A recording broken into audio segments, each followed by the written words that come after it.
The antiseptic smell hit my nostrils before I even opened my eyes, making me wince. Beeping monitors provided a steady rhythm, like metronomes counting down seconds I might not have left. My throat felt raw, scraped from the inside, and something sharp pulled at my arm whenever I tried to move. I blinked against the harsh fluorescent lights, squinting as shapes gradually came into focus. Hospital room. The realization washed over me in a cold wave. What happened? My memory felt like shattered glass, fragmented, sharp, dangerous to touch. "She's awake," a woman's voice said somewhere to my right. "Page Dr. Moretti." "Where am I?" My voice sounded foreign, barely a whisper. A nurse with kind eyes and a tight ponytail leaned over me. "You're at Ospedale San Raffaele, Miss Evans. You're in recovery after surgery." Surgery. The word hung in the air like a threat. I tried to sit up, but pain exploded across my abdomen, stealing my breath. "Please don't move," the nurse said, gently pressing me back against the pillows. "You need to stay still. You've lost a lot of blood." Blood. Flashes came back to me then. Screeching tires, breaking glass, the metallic tang of blood filling my mouth. The car accident. I'd been driving home from my late shift at the restaurant, rain slashing against my windshield, when headlights had appeared from nowhere. "How bad?" I managed to ask. The nurse checked my IV, avoiding my gaze. "The doctor will explain everything." That's when I noticed the two men standing by the door. They wore identical black suits, earpieces, and expressionless faces. Their presence seemed as out of place in this sterile environment as a loaded gun at a christening. A chill ran through me that had nothing to do with the hospital's aggressive air conditioning. I knew what those men meant. They could only be here for one reason. Alessandro Russo. The name floated through my mind like a prayer or a curse. I wasn't sure which anymore. It had been 6 months since I'd first seen him at Trattoria Belnoti, where I worked as a waitress. 6 months since my life had changed irrevocably. The door opened, and a doctor entered, clipboard in hand, eyes tired but alert. "Miss Evans, I'm Dr. Moretti. How are you feeling?" "Like I've been hit by a truck," I said, then almost laughed at the literal truth of it. "A BMW X7, actually," Dr. Moretti said without a hint of humor. "You're very lucky to be alive." Lucky wasn't the word I'd use, especially not if Alessandro knew I was here. The thought made my heart monitor spike, which didn't escape the doctor's notice. "Try to stay calm," he said. "Your injuries were severe: internal bleeding, ruptured spleen, broken ribs. We had to perform emergency surgery, but you're stable now." I swallowed, wincing at the dryness in my throat. "When can I leave?" Dr. Moretti frowned. "Not for at least a week, maybe more. You need time to recover." A week. The panic rose in my chest like flood water. A week was too long. I needed to disappear before. The atmosphere in the room changed suddenly, like the drop in air pressure before a storm. The two guards at the door straightened, and Dr. Moretti's expression shifted to something between deference and fear. Heavy footsteps approached in the hallway, accompanied by the low murmur of respectful voices. I knew those footsteps. They had followed me in my dreams for months. Alessandro appeared in the doorway, filling it with his presence. 6'2" of controlled fury, dressed in a tailored black suit that did nothing to hide the power beneath. His dark hair was slightly disheveled, as if he'd run his hands through it repeatedly. The shadow of stubble darkened his jaw, making him look more dangerous than usual. Our eyes met, and despite my condition, I felt that familiar electricity shoot through me. His amber eyes, usually warm when they looked at me, now burned with something darker. Rage, fear, possession, all swirling together in a toxic cocktail. "Out," he said. One word, barely above a whisper, but everyone scrambled to obey. Even Dr. Moretti gave only a cursory 10 minutes, no more, before retreating. The door closed, leaving us alone. Alessandro stood perfectly still, watching me. I'd seen that stillness before, right before he ordered a man's fingers broken for touching my arm at the restaurant. "You ran." His voice was soft, which made it all the more terrifying. "Alessandro, 8 hours," he continued as if I hadn't spoken. 8 hours of my men searching every hospital, every clinic in Milan. 8 hours not knowing if you were alive or dead. He moved to the side of my bed with the predatory grace that had first caught my attention all those months ago. The first time I'd seen him walk into the restaurant, I'd dropped an entire tray of wine glasses. My boss had nearly fired me on the spot until Alessandro had insisted I serve his table personally. I didn't know then that he was the Alessandro Russo, heir to the most powerful criminal organization in northern Italy. I just knew he was the most beautiful man I'd ever seen. "I'm sorry," I whispered, not even sure what I was apologizing for. Running away? Getting caught? Nearly dying? Alessandro sat on the edge of my bed, careful not to jostle me. Up close, I could see the toll the night had taken on him. The shadows under his eyes, the tightness around his mouth. "The police said it was a hit and run," he said, his accent thickening as it always did when he was upset. "They said you were conscious when the ambulance arrived, that you spoke." I closed my eyes, trying to remember. Flashing lights, paramedics, pain like I'd never known, and yes, trying to speak through blood-filled lungs. "They said my name was the last word you spoke before you lost consciousness." Alessandro's hand found mine, his fingers surprisingly gentle as they intertwined with my own. "Why, Isabella? Why my name when you were running from me?" The truth stuck in my throat. How could I explain that even as I fled from him, he was still my first thought in what I believed were my final moments, that despite everything, some part of me still belonged to him? "I wasn't running from you," I lied. His fingers tightened fractionally around mine. "Do not lie to me. Not now. Not after I got that call." Something raw entered his voice.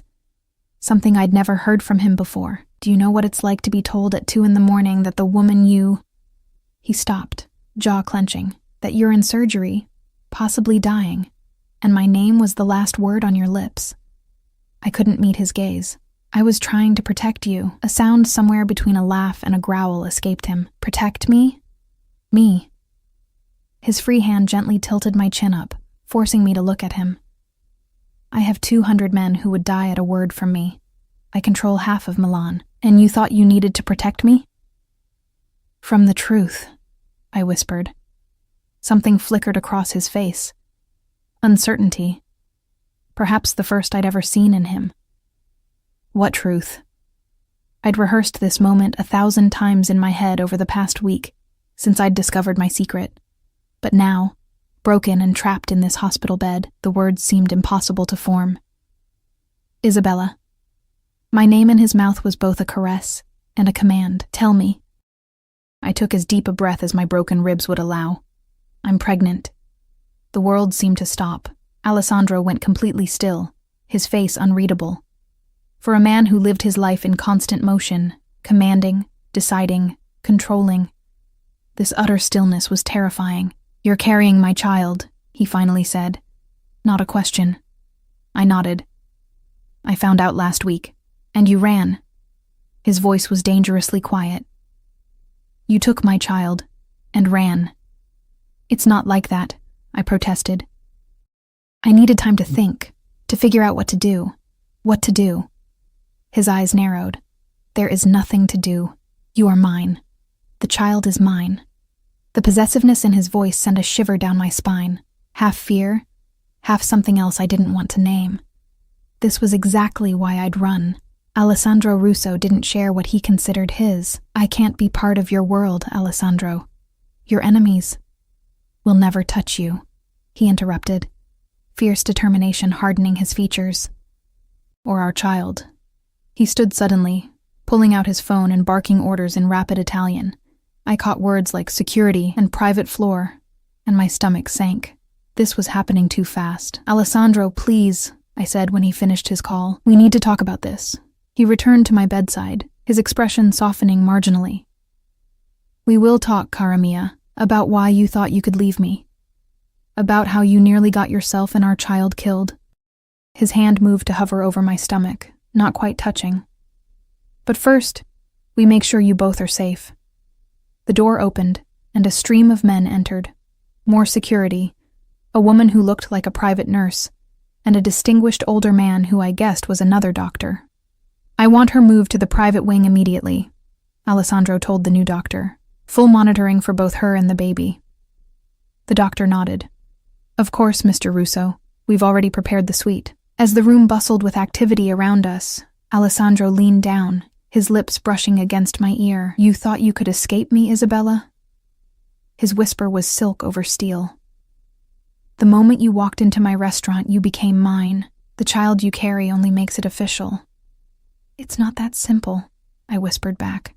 He straightened, a smile curving his lips that didn't reach his eyes. It is exactly that simple.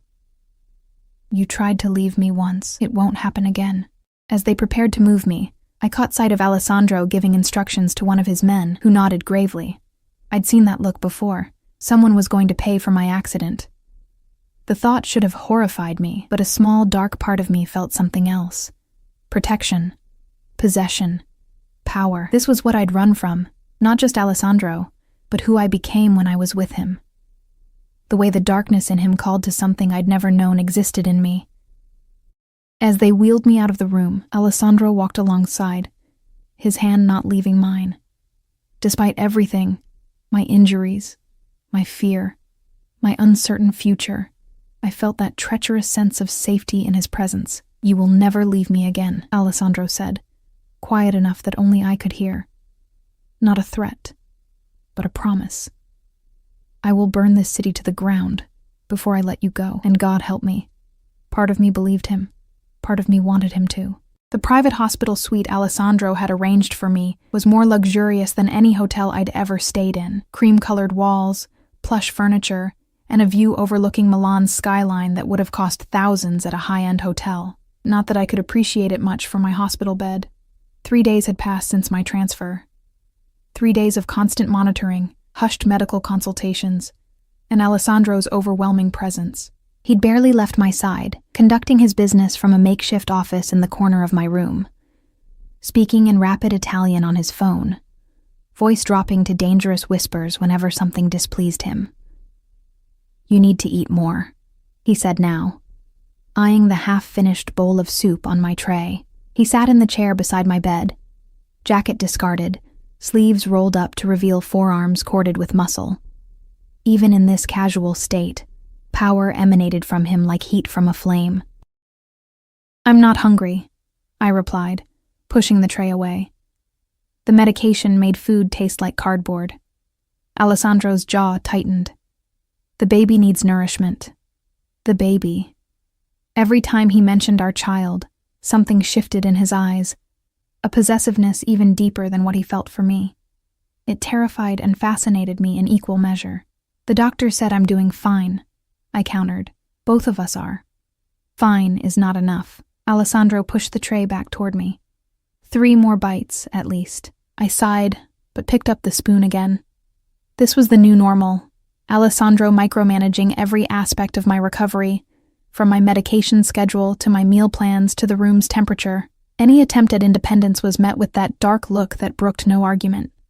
As I forced down another spoonful of lukewarm soup, my eyes drifted to the 2 guards positioned outside my door, visible through the glass panel.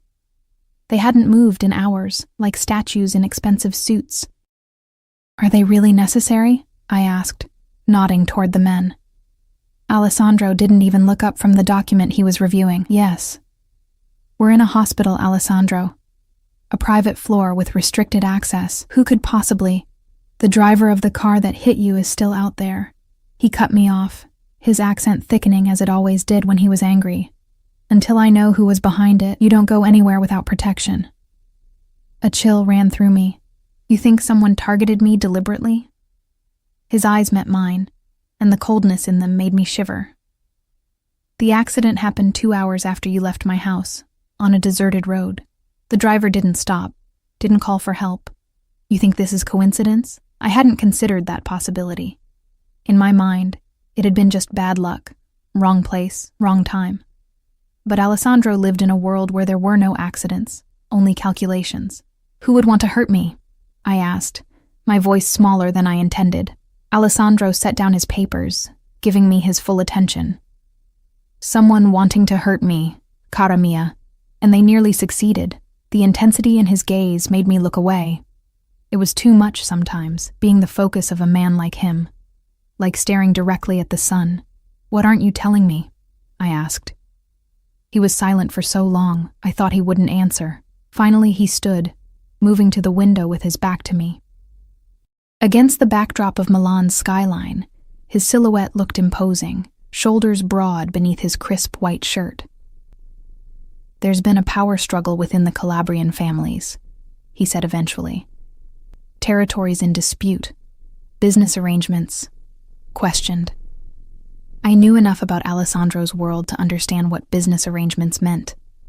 Though he owned legitimate enterprises, restaurants, nightclubs, shipping companies, they were merely the facade for the empire his grandfather had built and his father had expanded. An empire Alessandro now controlled with ruthless efficiency. And they would target me to get to you? The thought made my stomach turn. It would not be the first time enemies have tried to use personal attachments against me. Something haunted flickered across his face, though they usually have better intelligence. Meaning, Alessandro turned back to me. "Few people knew about us. I kept you separate from that part of my life. Protected. The irony wasn't lost on me. Protected. Yet here I am." His expression darkened. "This wouldn't have happened if you hadn't run." And there it was. The accusation that had been simmering beneath the surface since I'd regained consciousness. I'd tried to flee, and in doing so, had stepped out from under his shield of protection. "I didn't know," I said softly. "I didn't think." "No, you didn't." His voice was sharp. "You didn't think about the consequences, about the danger. You just decided to take my child and disappear." Anger flared through me, hot and sudden. "Your child? Is that all this is about? Your possession? Your heir?" Alessandro moved back to the bed with that fluid grace that had first captivated me, sitting on the edge so close I could smell his cologne, sandalwood and something darker, more primal. "You know it's not," he said quietly, dangerously. "You know what you are to me." But I didn't, not really. In the 6 months we'd been together, Alessandro had never defined what we were. He'd pursued me relentlessly after that first night at the restaurant, showering me with attention, drawing me into his orbit until I was spinning helplessly around him. He'd made me his in every way a man could make a woman his, but he'd never once spoken of love. "Tell me then," I challenged, the words escaping before I could reconsider. "What am I to you, Alessandro?" His hand found mine, fingers interlacing with practiced familiarity. "Everything," he said simply, as if it were obvious. "You are everything." It wasn't the declaration I'd been hoping for, but from a man like Alessandro, perhaps it was as close as I would get. A man who had been taught since childhood that emotions were weakness, that vulnerability was death. "Is that why you kept me hidden away?"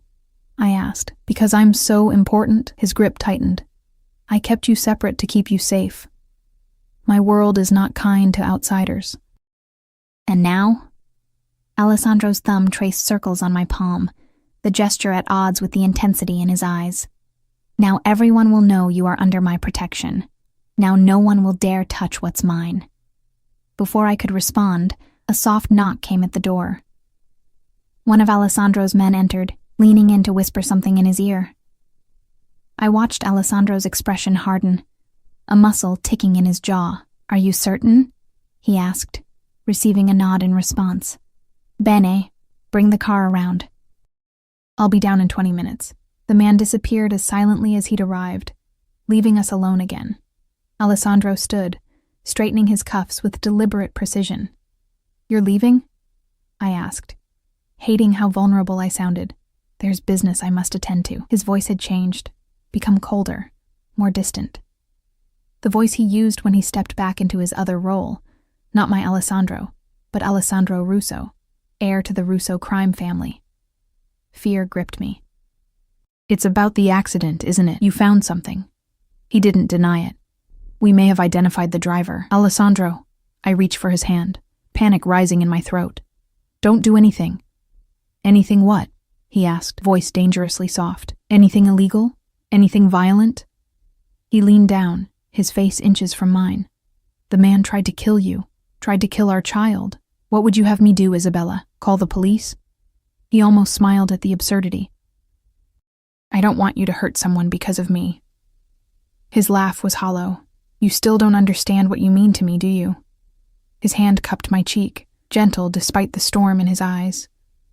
I would tear apart anyone who threatened you, without hesitation or regret. The worst part was, I believed him.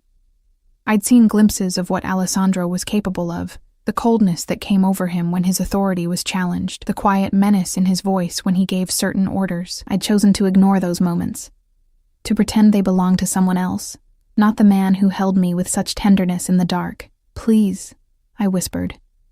Not even sure what I was begging for, Alessandro's expression softened fractionally.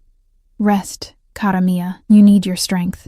He pressed a kiss to my forehead, lingering there as if memorizing my scent. I'll return before morning. After he left, the room felt emptier, colder despite the carefully regulated temperature. One of his men took up position just inside my door. Alessandro never left me completely unguarded, but his stoic presence only emphasized the absence of his boss. Night fell over Milan, lights twinkling across the cityscape like earthbound stars. I dozed fitfully, dreams punctuated by screeching tires and shattering glass. By Alessandro's voice calling my name from a great distance. I woke sometime after midnight to find a nurse checking my vitals. She smiled reassuringly, adjusting my IV.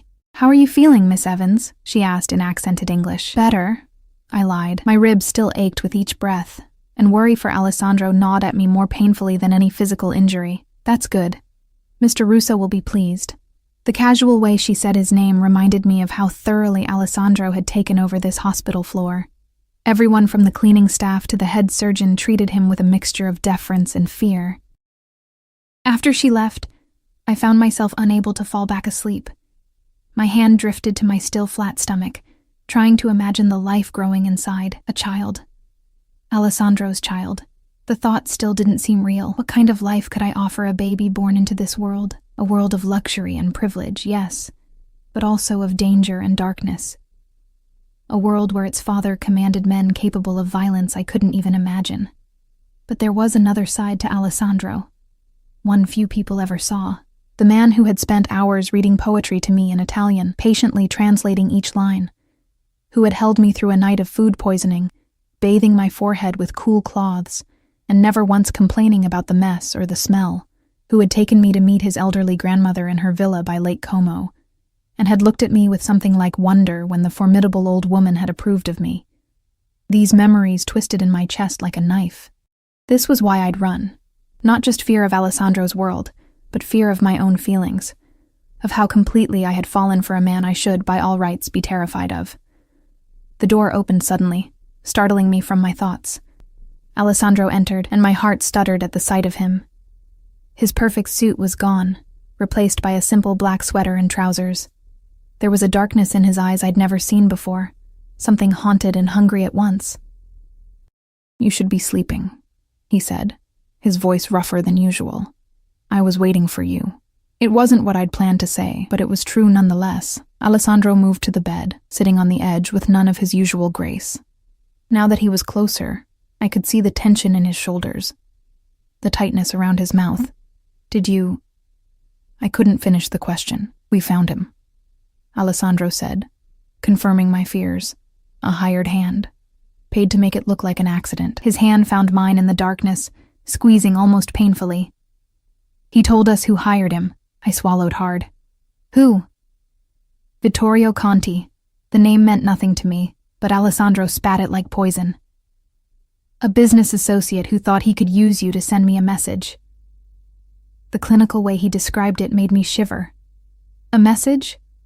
That I have vulnerabilities. His eyes met mine, filled with an emotion I couldn't name. That I can be hurt through them. And did you... Again, I couldn't finish. Alessandro's smile was cold, nothing like the warm ones he reserved for me in private moments. Conti will never threaten anyone again. I should have been horrified, should have recoiled from the implication in his words. Instead, I felt a treacherous relief knowing the threat was eliminated, knowing Alessandro had ensured our safety in the only way he knew how. Come here, I whispered. shifting painfully to make room beside me on the bed.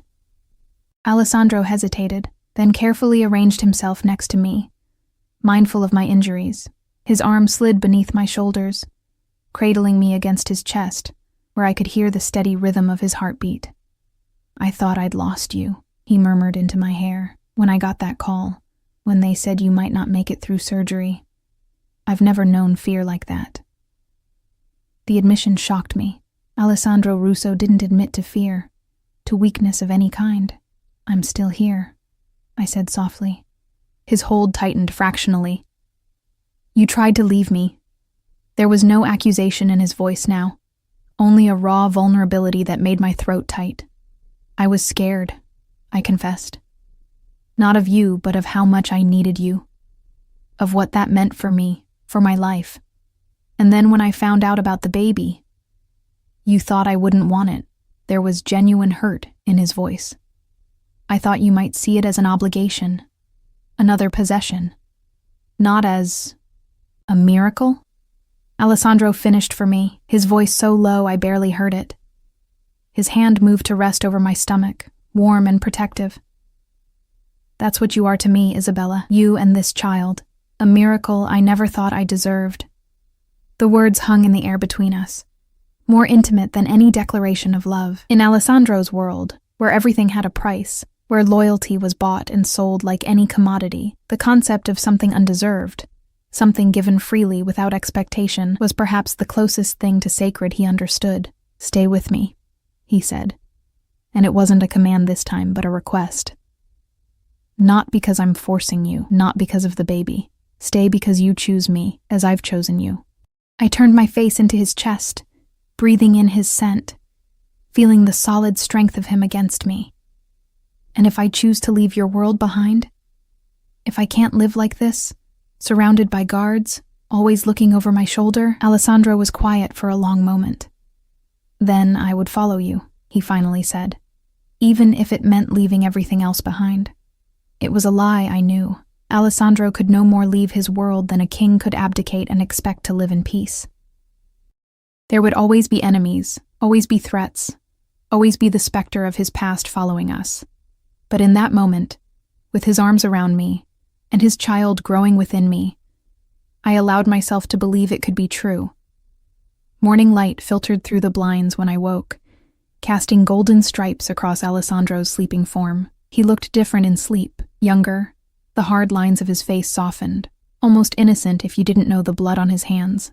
I studied him, memorizing each detail, the dark sweep of his eyelashes, the slight curl at the ends of his hair, the small scar at the corner of his jaw from some fight he'd never told me about.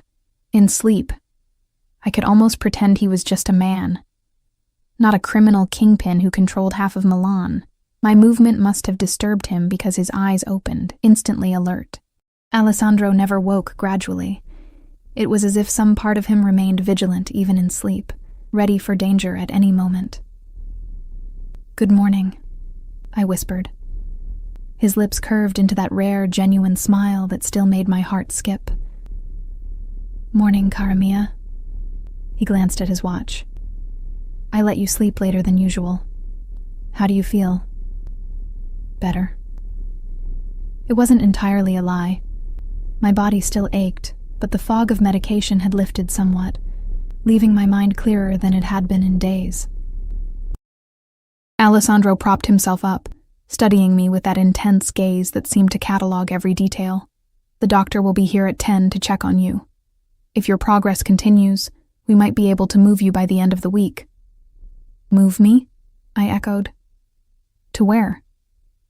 "My house in Lake Como," he said, as if it were already decided.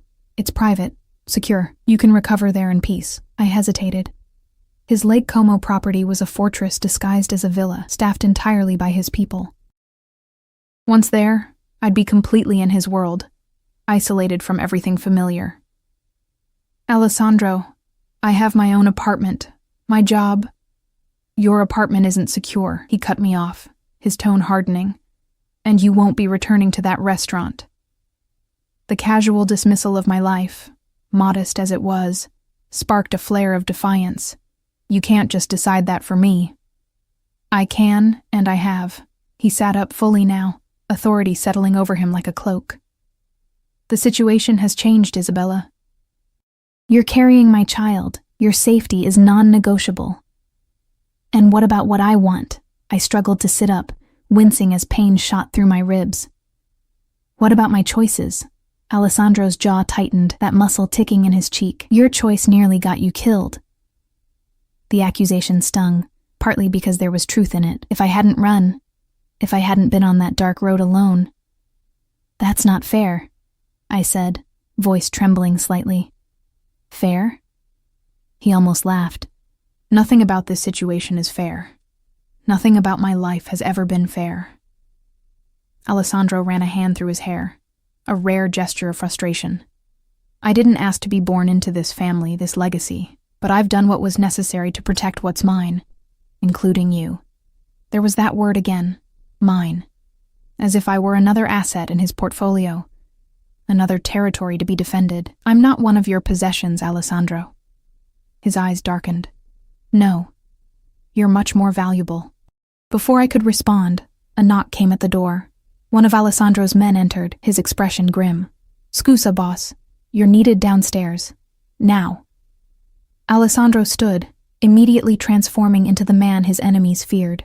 Wait outside. When the door closed, he turned back to me. We'll continue this discussion later. For now, you stay in this room. Paolo will be right outside. What's happening? I asked, alarm rising in my chest. Alessandro hesitated, then sighed. The Conti family is making noise about Vittorio's disappearance. It's nothing to concern yourself with.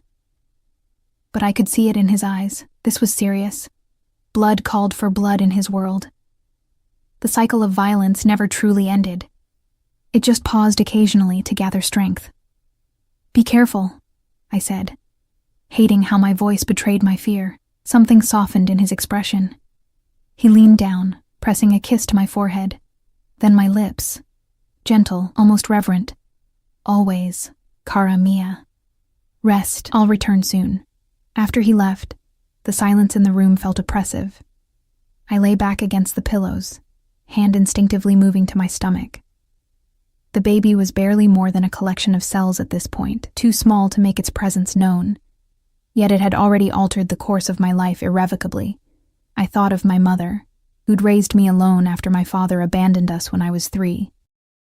She'd worked 2 jobs, scraped together enough for dance lessons because I'd loved ballet, never complained even when exhaustion was etched into every line of her face.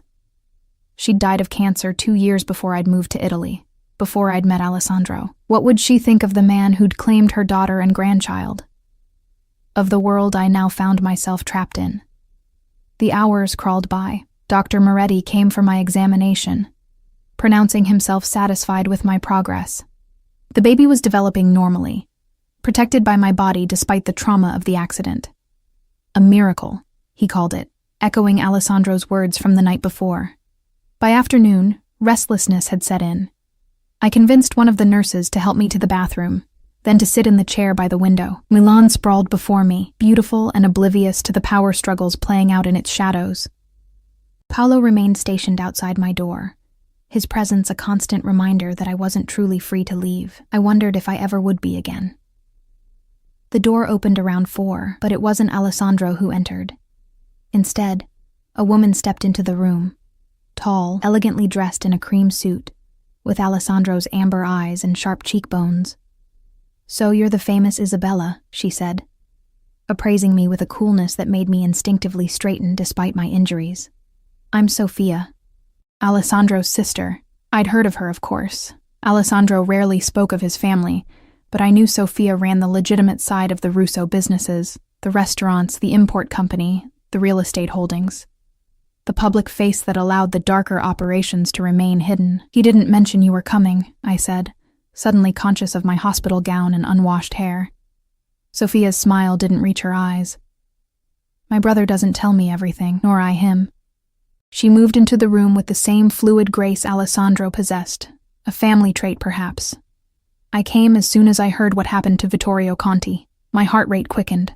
I don't know anything about that. Of course you don't. She sat in the chair opposite me, crossing her legs. Alessandro would never burden you with such unpleasantness. There was something in her tone, not quite mockery, but close, that raised my defenses. What do you want, Sophia? She studied me for a moment, head tilted slightly. Curious. I see now why my brother is so fascinated by you. You have spirit. I'm not a curiosity to be studied, I snapped. No? Her eyebrow arched. That's exactly what you are to our family, Isabella. An anomaly. Alessandro has never brought a woman into our world before, never risked exposure for someone outside the family. I didn't ask to be brought into your world. Yet here you are. Sophia leaned forward, and now, I hear, carrying the next generation of Russos. The way she said it made my skin crawl, as if my baby were merely a continuation of a dynasty, not a person.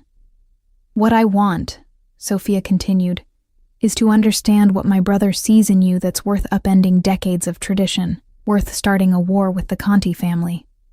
A war? Fear coiled in my stomach. What are you talking about? Sophia's expression revealed nothing. Vittorio Conti wasn't just anyone. He was next in line to lead their family.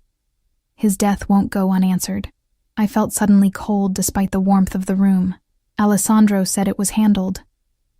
My brother sees what he wants to see. Sophia stood, smoothing her immaculate suit. He believes his love for you justifies any action, any consequence. He doesn't see that his enemies will use that love against him, against all of us. You think I'm a weakness, I said, understanding dawning with sickening clarity. I think you're a liability, she corrected. One we can't afford right now. What are you suggesting? That I leave? Disappear? My voice rose despite my effort to remain calm. That's exactly what I tried to do. And look what happened. Sophia's expression softened fractionally, the first genuine emotion she'd displayed. I don't want to see my brother destroyed, Isabella. Not even for love. Especially not for love. Before I could respond, the door opened again, and Alessandro himself entered. He stopped short at the sight of his sister, his expression hardening instantly. Sophia, what are you doing here? The siblings stared at each other, some unspoken communication passing between them that I couldn't decipher. Finally, Sophia smiled, once again the polished businesswoman. Just getting to know Isabella. She's lovely, fratello mio. I can see why you're so invested. Alessandro's eyes narrowed. We'll discuss this later. I'm sure we will. Sophia turned to me, inclining her head slightly. Rest well, Isabella. I'm sure we'll be seeing more of each other. After she left, tension radiated from Alessandro in palpable waves. What did she say to you? I hesitated, uncertain how much to reveal. She's worried about you, about the consequences of what happened with Conti. Alessandro cursed under his breath. Sophia should mind her own business. This isn't her business, your family, your safety. He moved to the window, looking out at the city with hands clasped behind his back. The Contis have been dealt with. There won't be repercussions. That's not what Sophia thinks. Alessandro turned back to me, his expression unreadable. My sister sees threats everywhere. It's what makes her good at what she does, but in this case, she's wrong. I wasn't sure I believed him. The certainty in Sophia's voice had been too convincing, her concern too genuine beneath her cool exterior. Alessandro, I said carefully, what would happen if I just disappeared? If I went somewhere no one could find me, where no one would associate me with you? His expression darkened instantly. Is that what Sophia suggested? That you leave? No, because it doesn't matter. He closed the distance between us, kneeling beside my chair so our faces were level. There is nowhere you could go that I wouldn't find you. No place far enough. No identity convincing enough. I would turn this world upside down to bring you back to me. The intensity in his eyes should have frightened me. Instead, it sent a treacherous warmth through my veins. Even if staying puts you in danger, I whispered. Alessandro's hand found mine, fingers interlacing. I've been in danger my entire life, Isabella. It's the one constant I can rely on. His other hand moved to my cheek, cradling it with surprising tenderness. But I've never had someone, worth the risk before. The next morning brought rain, droplets sliding down the windows like tears. blurring the Milan skyline into a watercolor of grays and muted colors. I watched them from my bed, tracing their paths with my finger against the cool glass. 1 week had passed since my accident, since Alessandro had found me clinging to life in this hospital. Dr. Moretti had visited earlier, pronouncing me well enough to be discharged tomorrow. Not to my apartment. That option had never truly been on the table, but to Alessandro's Lake Como villa, my gilded cage, albeit one with spectacular views and every luxury imaginable. The door opened, and Alessandro entered, bringing with him the scent of rain and expensive cologne. Dark circles shadowed his eyes, evidence of the late nights spent dealing with the fallout from Vittorio Conti's death. Despite Sophia's warnings, there had been no immediate retaliation from the Conti family. Alessandro had assured me they wouldn't dare challenge him directly, but I'd noticed the increase in security around the hospital, the tense whispers among his men. "Good morning," he said, leaning down to press a kiss to my forehead. "How are you feeling?" "Better. Restless." I caught his hand, pulling him to sit beside me. "You look exhausted." A smile ghosted across his lips. "Business matters. Nothing for you to worry about. You always say that. Because it's always true." His thumb traced circles on the back of my hand, a habit that never failed to soothe me. "Dr. Moretti tells me you're ready to leave tomorrow. I've made all the arrangements." I nodded, not trusting myself to speak. The prospect of leaving the hospital should have been welcome, but it felt like stepping from one controlled environment into another. Alessandro studied me, his gaze searching. "You're still uncertain." It wasn't a question, but I answered anyway. "Everything's happening so fast. A few months ago, I was just a waitress from Boston trying to build a life in Italy. Now I'm pregnant, recovering from nearly being killed, and about to move in with..." I trailed off, unsure how to define what Alessandro was to me. "With the father of your child," he finished, something hardening in his expression. "With the man who loves you." The declaration hung in the air between us. Alessandro had never said those words before, had never made that explicit commitment. In his world, love was a vulnerability, an admission of weakness that could be exploited. "You love me?" I whispered, hardly daring to believe. His hand tightened around mine. "You doubt it? After everything?" "You've never said it." Alessandro's jaw worked, emotion battling with the restraint that had been bred into him since childhood. "I thought it was understood. I thought I showed you with my actions. My protection. Protection isn't the same as love," I said gently. He stood abruptly, moving to the window with that restless energy that always seemed to simmer beneath his controlled exterior. "In my world, they are one and the same. Love without protection is meaningless, dangerous." "And protection without love?" Alessandro turned back to me, his amber eyes darkened with intensity. "That's not what this is, and you know it." He returned to my side, taking my face between his hands with surprising gentleness. "I love you, Isabella. I have since the moment you dropped that tray of glasses and cursed in English, thinking no one could understand you. Despite everything," I laughed, remembering that mortifying first encounter. "You never told me you heard that." "I heard everything. Saw everything." His thumb brushed my lower lip, and I wanted everything. The possessiveness in his voice should have alarmed me, but instead, it sent warmth spiraling through me. In a life where Alessandro controlled vast criminal enterprises, commanded the loyalty of hundreds of men, his fixation on me, ordinary, unremarkable me, still seemed like something from a dream. "I love you too," I admitted. The truth I'd been running from for months. "That's what terrifies me, not your world, not the danger, but how completely I've fallen for you, how willing I am to accept things I once thought unforgivable." Alessandro's expression softened, vulnerability showing through the cracks in his armor. "We shape each other, cara mia. You've changed me too, more than you know." A knock at the door interrupted us. One of Alessandro's men entered, his expression grave. "Boss, there's a situation downstairs. Police." Alessandro's demeanor changed instantly, all softness vanishing. "What do they want?" "They're asking about Conti, and..." The man hesitated, glancing at me. "They're asking about Miss Evans. They have questions about her accident." My heart rate spiked, the monitor beside my bed betraying my panic with quickened beeps. Alessandro placed a calming hand on my arm, though his own tension was evident in the set of his shoulders. Tell them Miss Evans is still recovering and cannot be disturbed. Direct them to our lawyer. His voice was ice, brooking no argument. And find out who authorized this visit. The man nodded and withdrew. Alessandro turned back to me, his expression carefully controlled.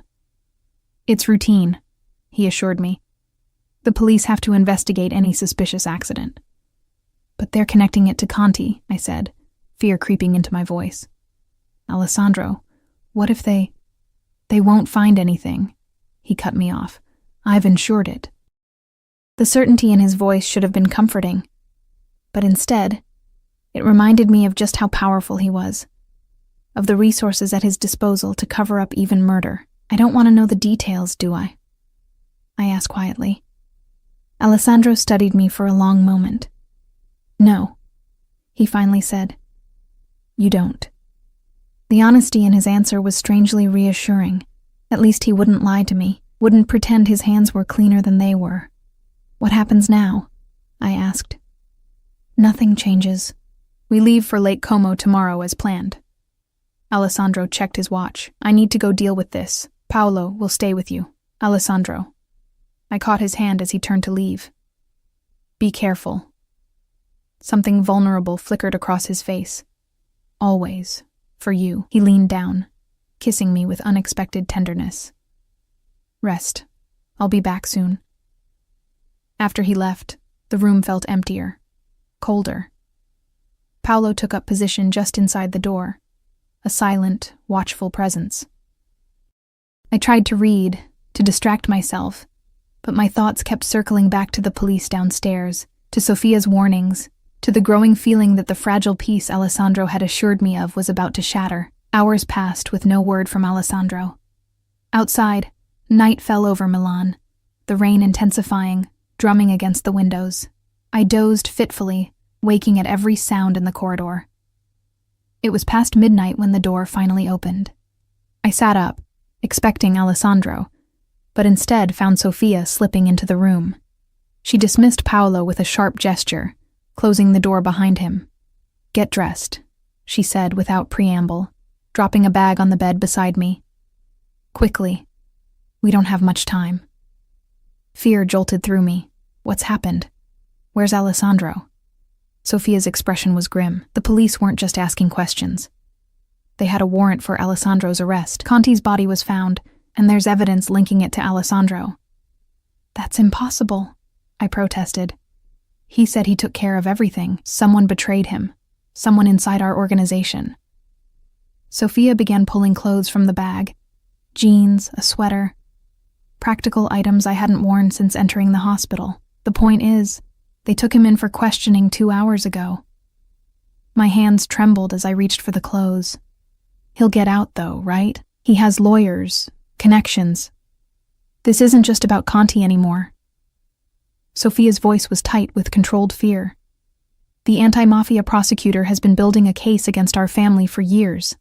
They're using Conti's murder as leverage to go after everything. Money laundering, extortion, the shipping operations. What does this have to do with me? I asked, though I feared I already knew the answer. Sophia's eyes met mine, hard, but not unkind. You're carrying the Russo heir. If they can't hold Alessandro, they'll use you to get to him. You need to disappear. I can't just leave him, I protested. You can, and you will. Sophia's tone left no room for argument. It's what Alessandro would want. It's why I'm here instead of him. He knew this might happen. Prepared for it. My head spun with the implications. He knew he might be arrested. He knew there was a risk. There's always a risk in our world. Sophia helped me stand, steadying me when pain shot through my still healing body. There's a car waiting. Fake documents. Money. Everything you need to start over somewhere safe. And the baby? I whispered, hand moving protectively to my stomach. Something like envy flashed across Sophia's perfect features. The child will be provided for, protected from a distance. But no one can know it's a Russo, not while this investigation is ongoing. Tears burned behind my eyes. How long? Sophia's expression softened fractionally. I don't know. Months, years maybe. Years? The word felt like a physical blow. I can't. Alessandro wouldn't want. What Alessandro wants is for you and his child to be safe. Sophia's hand found mine, surprising me with the gesture of solidarity. He loves you, Isabella, more than I've ever seen him love anything or anyone. Don't make his sacrifice meaningless. I closed my eyes, feeling the weight of an impossible choice crushing down on me. To stay would be to risk everything. My freedom, my child's safety, Alessandro's focus when he needed it most. To leave would be to tear my heart in two. To walk away from the man I loved when he faced his darkest hour. There's no other way? I asked, a final, desperate hope. Sophia shook her head. Not if you want to keep your child safe. Not if you want Alessandro to fight without distraction. I took a deep breath, feeling something harden within me, a resolve I didn't know I possessed, born perhaps from the knowledge that I now carried a life that depended entirely on my choices. Where will I go? Relief flickered across Sophia's face. Somewhere no one would think to look for the lover of an Italian Mafia heir. She helped me into the sweater, gentle with my healing wounds. Somewhere you can build a new life until it's safe to return. As I dressed, my thoughts turned to Alessandro, proud, powerful Alessandro, in police custody, stripped of his armor of wealth and influence, fighting not just for his freedom now, but for his family's entire empire, for our future. Tell him. I started, then stopped, overwhelmed by everything I wanted to say. I'll tell him you're safe, Sophia promised. The rest can wait until you're together again. Outside, the storm intensified, rain lashing against the windows like nature itself was protesting the separation to come. I finished dressing, each movement a reminder of how far I still was from healed, how vulnerable I would be on my own, but I wouldn't truly be alone, I reminded myself, hand resting on my stomach. I carried a piece of Alessandro with me, the ultimate proof of what we had shared. Whatever came next, however long the separation, that connection could never be severed. I'm ready, I told Sophia, straightening my shoulders despite the pain. Her eyes, so like her brother's, studied me with newfound respect. Perhaps Alessandro chose better than I thought. The small coastal town of Kennebunkport, Maine, had become my sanctuary. Far from the glamour and danger of Milan, I'd built a quiet life here, working remotely as a translator and raising my son away from the shadows of his father's world. Lorenzo Alexander Evans, named for Alessandro's grandfather and carrying my surname for safety, had his father's amber eyes and my dark curls. At 18 months old, he was already showing Alessandro's intensity, his focus when something captured his interest, his stubborn determination. Every day I saw more of his father in him, a bittersweet reminder of what we had lost. Snow fell outside the windows of our small cottage, the December evening drawing in early. I decorated a modest Christmas tree in the corner, more for Lorenzo than myself. The holidays were hardest, times when families should be together, when the absence of Alessandro felt like a physical ache. I had heard nothing directly from him in 2 years. Sophia's occasional encrypted messages were my only connection to my former life. A as well. Case proceeding slowly. Stay hidden. Nothing personal, nothing to trace, nothing to ease the loneliness that had become my constant companion. Lorenzo babbled happily in his playpen, showing me a wooden block with exaggerated pride. I smiled, crossing the room to kneel beside him. That's wonderful, Tesoro, I said, using the Italian endearment without thinking. I tried to keep Italian alive for him, a connection to the heritage that was his birthright, even if he might never claim it. A knock at the door froze me mid-movement. No one knocked on my door here. I kept to myself, friendly but distant with neighbors, careful never to form connections that might lead to questions I couldn't answer. Fear, dormant but never truly gone, surged through me. I scooped Lorenzo into my arms, backing toward the rear door where a car with a full tank of gas was always ready. We had escaped once. I was prepared to do it again if necessary. The knock came again, more insistent. Then a voice, a woman's voice with a familiar Italian accent. Isabella, it's Sophia. Open the door. Relief and fresh anxiety warred within me. Sophia wouldn't come in person unless something significant had happened. Something that couldn't be communicated in a brief encrypted message. I carried Lorenzo to the door, my heart pounding as I peered through the peephole. Sophia stood on my porch, wrapped in an elegant wool coat, snow dusting her dark hair. Alone, as far as I could see. I unlocked the door with trembling fingers. "Sophia? What's happened? Is Alessandro—" "He's fine," she interrupted, stepping inside and quickly closing the door behind her. Her eyes immediately went to Lorenzo, widening slightly. "So this is my nephew." Lorenzo regarded her with solemn curiosity, his head tilting in a gesture so reminiscent of his father that my chest ached. "Why are you here?" I asked, unable to keep the fear from my voice. Sophia removed her gloves, her movements precise and deliberate as always. "The case against Alessandro has been resolved." "Resolved?" I repeated, hardly daring to hope. "What does that mean?" "It means the primary witnesses against him have recanted their testimony. The prosecutor has dropped the most serious charges. What remains is manageable." I sat heavily on the nearest chair, clutching Lorenzo closer. "How? After 2 years, suddenly it's over?" Sophia's smile was thin, knowing. "Let's just say Alessandro found leverage that was more persuasive than what the prosecutors offered their witnesses. I didn't ask for details. Some things were better left in that shadowy world I'd fled. So he's free?" My voice cracked on the word. "Conditionally. There are still legal proceedings, but he's no longer in detention." Sophia approached cautiously, her eyes never leaving Lorenzo. "May I?" I hesitated, then nodded. Sophia reached out, gently touching Lorenzo's cheek. Something that might have been tenderness flickered across her usually impassive features. "He has Alessandro's eyes," she said softly, "and his temper," I added with a small smile. Lorenzo, suddenly shy, buried his face against my neck. Sophia stepped back, resuming her businesslike demeanor. "Alessandro doesn't know I'm here," she said. "He believes you're still in Quebec, where you were initially relocated." The revelation stung. "You've been tracking me." "Of course." Sophia looked almost offended. "Did you think we would simply let you disappear? That Alessandro would allow his son to go unprotected?" I glanced toward the window, suddenly aware of implications I'd missed. "There have been people watching us all this time?" "From a distance. Discreetly." Sophia removed a small envelope from her coat pocket. "Which is why I know you've been safe, that you've created a good life here, that perhaps—" She hesitated, uncharacteristically uncertain, "that perhaps you no longer wish to return." The suggestion was like a physical blow. "What are you saying?" "I'm saying you have a choice, Isabella." Sophia placed the envelope on the small table between us. "Inside are 2 first-class tickets to Milan departing tomorrow. Alessandro will be waiting if you choose to come." "If?" I echoed, disbelieving.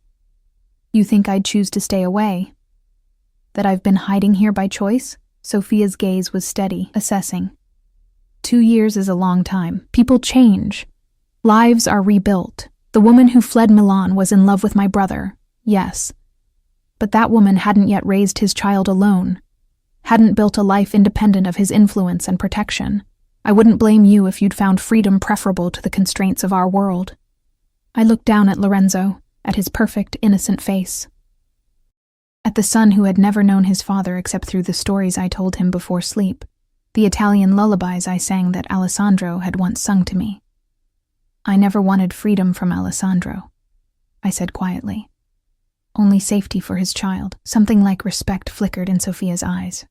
"Then pack what you need. A car will come for you at 9 tomorrow morning." She turned to leave, but I called after her. "Sophia, why did you come yourself? Why not send someone else?"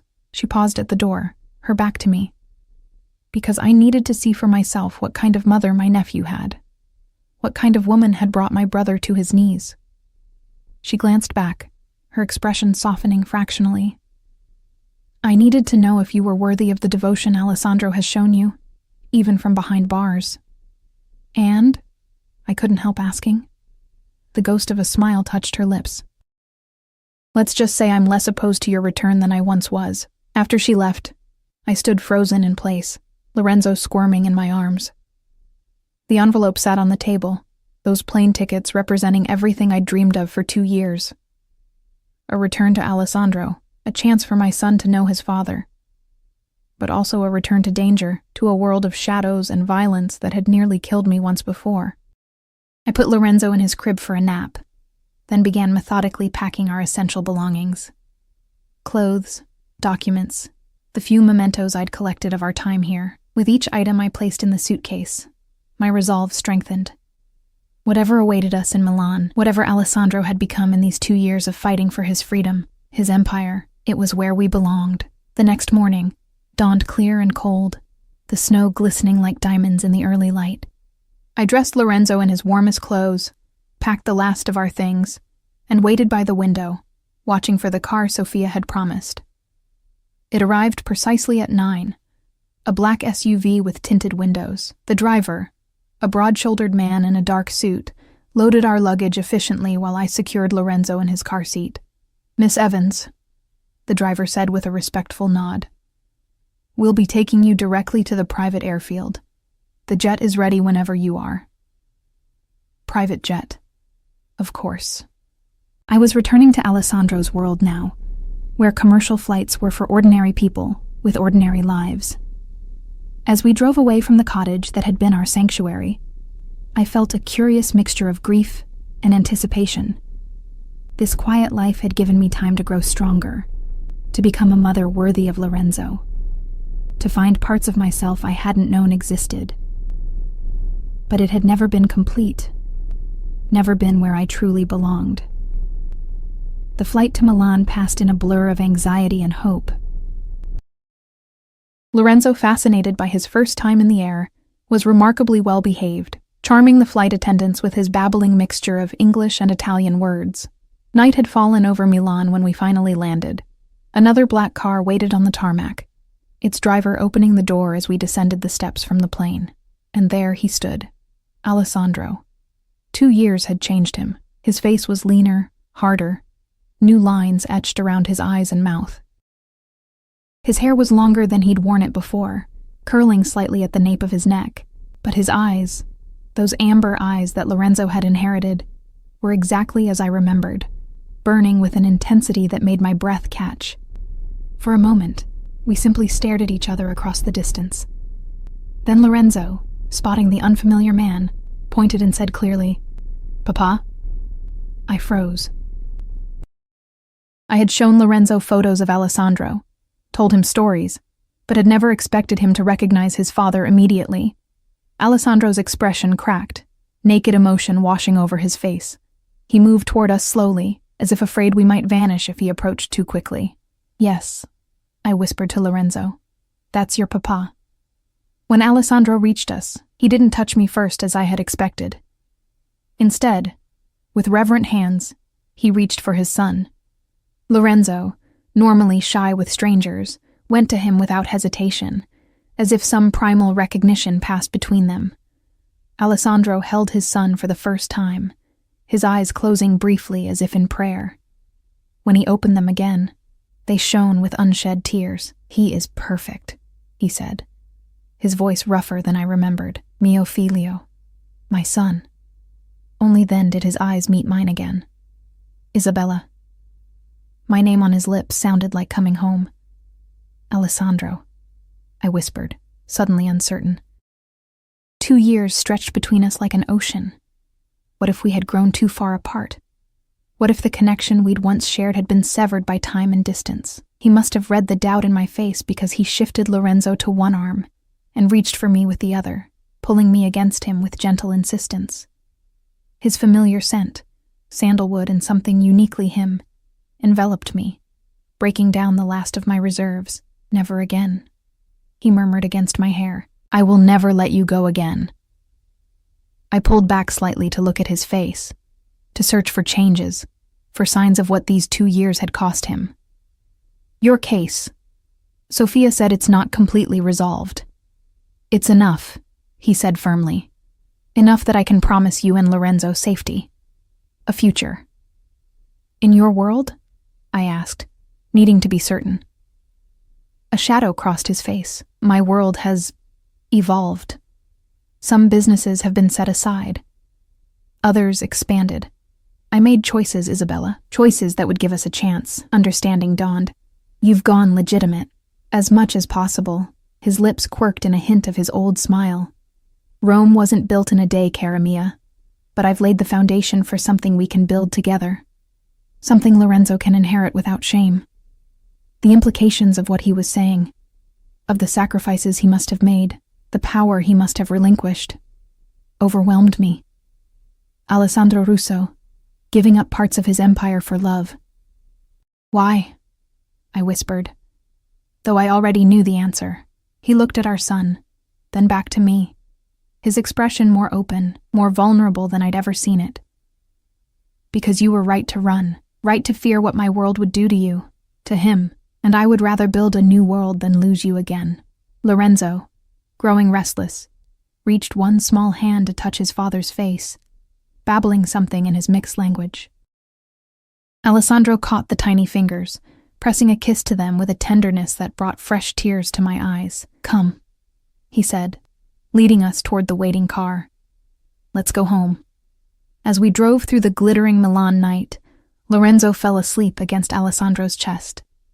I watched them together, father and son, the missing piece of our family finally restored.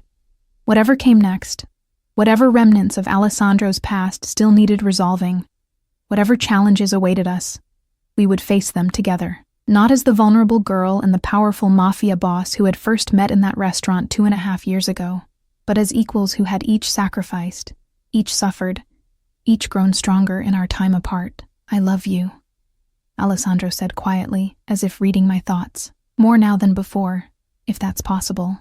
I laid my head on his shoulder, feeling for the first time in years that I was exactly where I belonged. I love you too, I whispered. Enough to start over. Enough to try again. His arm tightened around me, and I knew that whatever world Alessandro had built for us, whatever compromises he had made between his past and our future, it was one where we could finally, truly be a family.